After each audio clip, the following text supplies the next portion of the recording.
Happy Monday, everybody. Welcome to the Brownwood Lions Coaches Show here on KOXC. I am Derek Stuckley, along with Brownwood Lions head football coach, athletic director, Sammy Burnett. How was your weekend, sir? Weekend was good. Got to watch film Saturday, see where we were from the scrimmage, and then got a little bit of time Sunday afternoon to be at the family, so it was good. Good deal, good deal. Well, let's go back to Friday and kind of review the scrimmage a little bit. Of course, went to Decatur. We're reigning regional champion, preseason top 5 team. Just your overall thoughts on the way the guys performed. I thought, like I said before, after the scrimmage, I thought we did what we planned on doing defensively. Yet vanilla, but yet physical, really stymied their run game for the most part. They did throw a couple RPOs at us that we weren't ready for, which is fine. It's a scrimmage. Talked to kids today about mentality and football knowledge. When you see that set multiple times and they've run this play out of it multiple times, we got to figure out a way to anticipate that and be able to play that a little bit better. But that's part of growth. Defensively, I thought we did good. They scored on the second last play of the game, or the scrimmage, so that we held them 29 plays, and they got in. And then on the offensive side, we struggled a little bit, and that's truly what I expected. You'll never hear me say that to the kids, that we're going to this game expecting not to do very good. But you just got to understand, after doing this for so long, even though those kids want to and they have the desire to be as good as they possibly can, it takes time for them to gel. It takes time for quarterbacks and receivers to understand each other, understand how they run routes, understand when they're going to shut it down in the zone, understand when they're going to continue through the next window. Just getting that time in between quarterbacks and receivers. I thought our running backs did a pretty good job. The offensive line, we have 5 dudes that are very competitive. They're very athletic. They have a strong desire to be successful. That is a great start. But it still takes time for them to gel and to figure out what we're doing. They came out in the front that we weren't ready for. It's like every series they changed what they were doing. First series we saw what we thought we might see. Second series was different. Third series did a lot of stunting and things like that, which is fine. We need to pick that up. But where we are right now in our maturation and our growth with that front 5, it's going to take us a little bit longer. That's why I've said defense is going to keep us in ball games early till we can figure it out. And I have no doubt once those front 5 and those quarterbacks and receivers get online and those running backs understand how those linemen are working to set up those blocks, we're going to be in a good place. But that's going to take time. It goes back no different than volleyball. Volleyball's been stumping their toe, but they got great attitudes. They're working extremely hard. They're listening to leadership. They go to the tournament this weekend and win 2 ball games. Good games, Eastland and San Angelo Lakeview, I think it was. And so congratulations to them. They just got to understand, listen to your coach, apply what they're telling you, keep trusting in it and believing in what they're telling you and grow because eventually you'll get there. So I think we're sort of in the same boat, when it comes to emphases of what we're trying to do in football with our 10 new starters on the offensive side and the same thing that volleyball's experienced with a new coach and a new system and some new girls. It's going to happen. They're going to be fine.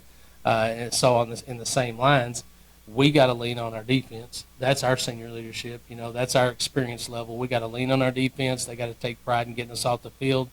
We got to win. I think early we're going to have to win smaller number of games, smaller scoring games, and eventually we'll start doing what I know we can do. Same thing in volleyball. They got to lean on those girls that were there last year that had the experience of being on the varsity. Those younger girls got to bind to them. Those older girls have got to listen to the coach and the new things and trust what she's doing and what she's saying and apply those, and eventually those wins will come. They're losing games close, they're playing well, they're losing games close, they're playing well. All of a sudden they get over the hump and they win a game or two, and winning breeds a win. And so I think we're sort of in the same boat when you look at volleyball and our football on the offensive side right now. Okay. Going back now that you've got stuff on film, did you see anything that stood out maybe more on film than what you initially saw Friday? It always shows up more the mistakes. I tell those kids, and I preface everything that we do on Mondays and Saturdays when they come up and meet with their coaches and things like that, like they do Saturday. Our job is to find out what we did wrong. Celebrate the things you did right, find the things that you did wrong, and emphasize those wrong things because it's the wrong things that you fix that make you better. So don't always take what we see on film as God didn't do anything right. No, that's not the point. Our job is to tell you, good job here, but this is what we have to fix. So probably the things I saw the most were things that we need to fix, which is good. We're still talking about personnel, making sure we have the right people in the right positions so that they can be successful and in return the team can be successful. But the positive things I did see were kids fighting, always finishing, never quitting, that we didn't bicker amongst each other.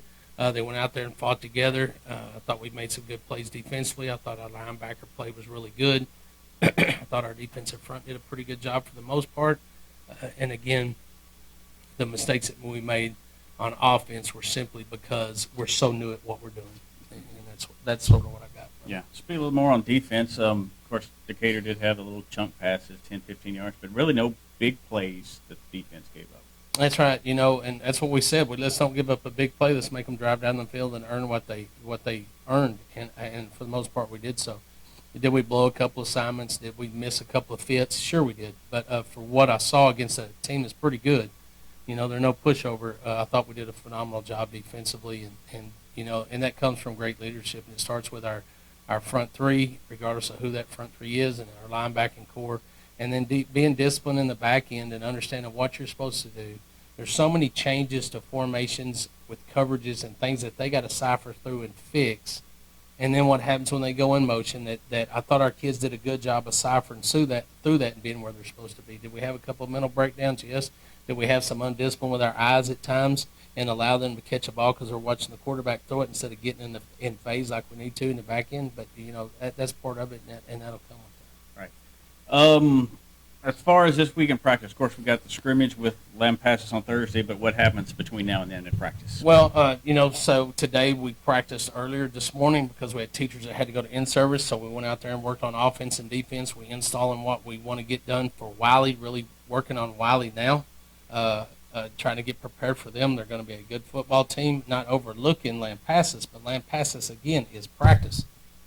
We want to get where we want to be for the 25th of August. So that's where our focus is right now, offensively and defensively. Tomorrow we'll go to school for the first day, get acclimated to school. During the period we'll go through an offensive session, come back after school and go right into special teams, which is important. We really got to be caught up there and make sure we're doing what we're supposed to special teams-wise. It's a part of the game that gets overlooked that can win or lose ball games for us. I really stress special teams with our kids and our coaches, and we spend time doing that. And then we'll go defense, finish our defensive day, and whatever we weren't able to get done during the period with offense, we'll finish at the end of the day. So we'll be working on all three phases of the game. A big part of our game we hadn't talked about much is Junior Martinez and his ability to kick the ball and to punt the ball and make those field goals and extra points. And I'm telling you, the growth in his leg, and I've talked to him about it from he is a freshman to a senior. Every year he gets stronger. His legs and his body grows, and he gets stronger, and he has another opportunity to be in the offseason. But first case seeing him kicking the football, he's kicking it into the end zone, and what a great coverage is by having a kicker that can kick the ball and have a touchback about every time he kicks it. So that's big.